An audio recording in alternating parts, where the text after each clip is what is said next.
Бүгінгі сабаққа қош келдіңіздер. Жалпы бүгінгі сіздерге сабақта үйретілетін дүние анализ. Каспиіңізде товарыңыздың жақсы сатылуы немесе жай сатылуы бұл сіздің товарды іздегеніңізге байланысты және де товарды зерттегеніңізге байланысты. 80% Каспидегі маржасы жоғары, сатылымы тез товарды таңдаудың бір ғана жолы бұл анализ. Ал егерде сіз минусқа кетуіңіздің, либо болмаса товарыңыздан пайда көрмеуіңіздің де тікелей қатысы бұл анализ. Енді қараңыз, сіз осы анализға қаншалықты фокус қоясыз, қаншалықты фокус қоймайсыз, қазір өзіңізге сұрақ қойып алыңыз.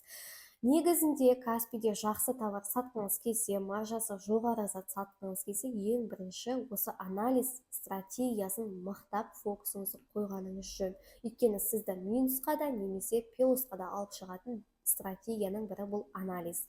Қазіргі таңда анализдің, мен осы нарықта 1 жыл бойы жұмыс жасап жүрген болсам, нарықта 1 жылдың ішінде зерттегенім бойынша 3 жақты анализ жасау методикасы бар.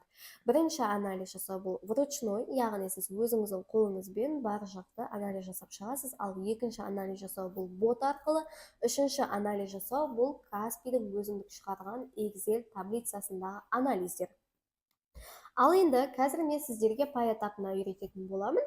Жалпы вручной анализ дегеніміз не, оны қалай жасаймыз? Ол үшін бізге телефонның көмегі қажет болады, өйткені біз анализі осы жақтан вручной жасайтын боламыз. Так, ең алдымен Каспи магазиннің өзіне кіреміз. Бұл жерде сіздің сатқыңыз келген затыңыздың жалпы айына қанша штук сатылғандығы және ол жердегі Каспидің комиссиясы қанша, бізге қанша теңге пайда қалады, осы жайлы толық осы жақтан анализ жасаймыз. Мысалы, айтайық, сізге мына бір стулды сатқыңыз келіп отыр, дәл осы стул бір айда қанша штук сатылып жатыр, қазір есептеп қараймыз. Оны білуіміз үшін бізге отзывты санау керек болады. Неге отзывты санау керек? Өйткені біз бір айдағы сатылымды отзыв санау арқылы шығарып ала аламыз. Ең бірінші отзывқа кіргеннен кейін осы жерде задним числом бір айлық отзывты санап шығу керекпіз. Қазір түсіндіретін боламын. Мінекей, ең соңғы отзыв қалдырғаны 03.03.2025 жылы екен. Бүгін бізде 4 март, яғни кешегі отзыв бұл. Так, соны 03 марттан 03 февралға дейін санап шығу керекпіз. 1, 2, 3, 4, 5, 6, 7, 8, 9, 10, 11, 12, 13, 14, 15, 16, 17, 18, 19, 20, 21 отзыв болған. Бір айда 21 отзыв бұл өте жоғары көрсеткіш. Ал енді біз бұны не істейміз? Біз бұны калькуляторге саламыз. Так, 21 дедім, я? 23 бет. Так, 21 көбейтеміз. Бұл жерде бір айлық отзывты санағаннан кейін біз одан шыққан санды көбейтеміз міндетті түрде 40-қа. Не себепті 40-қа көбейтеміз? Өйткені бұл жерде барлық адам алған заттарына отзыв қалдыра бермейді. Өйткені бірінің қолы бос, екіншісінің қолы бос емес деген секілді. Сондықтан да 40-ның біреуі отзыв қалдырып тұр деген сөз. Так, 21 көбейтеміз 40-қа.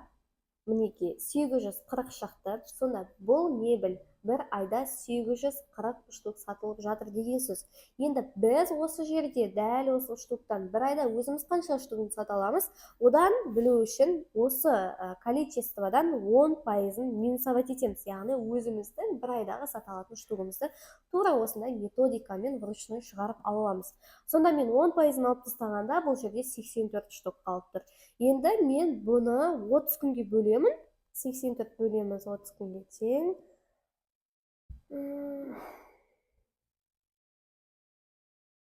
Бір күнде почти смело 2 штугын стабильно сата алады екен. Енді ойлаңыздар, бұдан қанша теңге пайда? Ең алдымен бұл мебельдер, мысалы біздің мебельный цехымыздың өзінде ар кетсе 13 мың теңгеге шығады.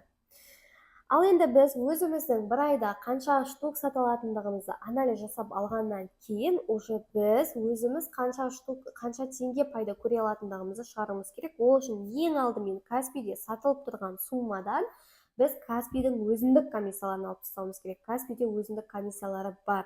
Бұл дегеніміз, егер сізде товар для дома болатын болса, 12-де 5% за категория алынады, және де 1% Каспи Пейдің өзіне алынады. Ал 3% бұл сіздің от сумма төлейтін, доходтан төлейтін сіздің налогыңыз болып есептеледі. Сонда общий сумма, общий комиссия бұл жерде 16-да 5%.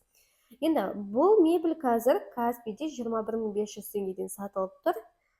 21.500-ден аламыз 16-да 5%.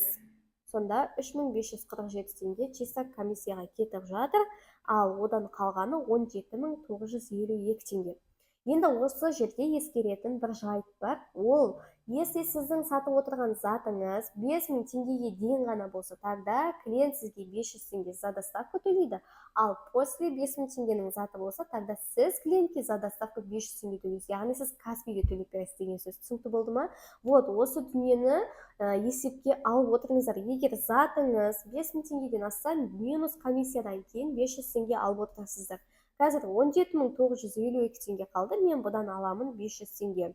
Сонда 17.452 теңге қалып тұр. Енді бұның себестоимости біздегі мебельде 13.000 теңге цехымызда.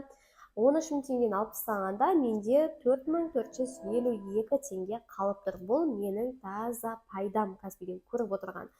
Вот, енді бұл жерде рентабельность деген дүние бар. Бұл жерде қазір мен көріп отырмын, рентабельность өте аз, өйткені шығын көбірек, пайда азырақ деген сияқты. Рентабельностьті көру өте маңызды, өйткені сіз қанша пайыз шығын шығарып отырсыз, және қанша пайыз пайда көріп отырсыз, бұл тікелей сіздің анализіңіздің жүрегі деп айтсам да болады. Енді оны қалай шығарамыз? Жалпы осы пайдаңызды сіз шығыныңызға бөлесіз. 4452-ні мен бөлемін 13.000 теңге, ол шығыныма, менің затымның себестоимостына. Сол кезде 0.34% қалып тұр.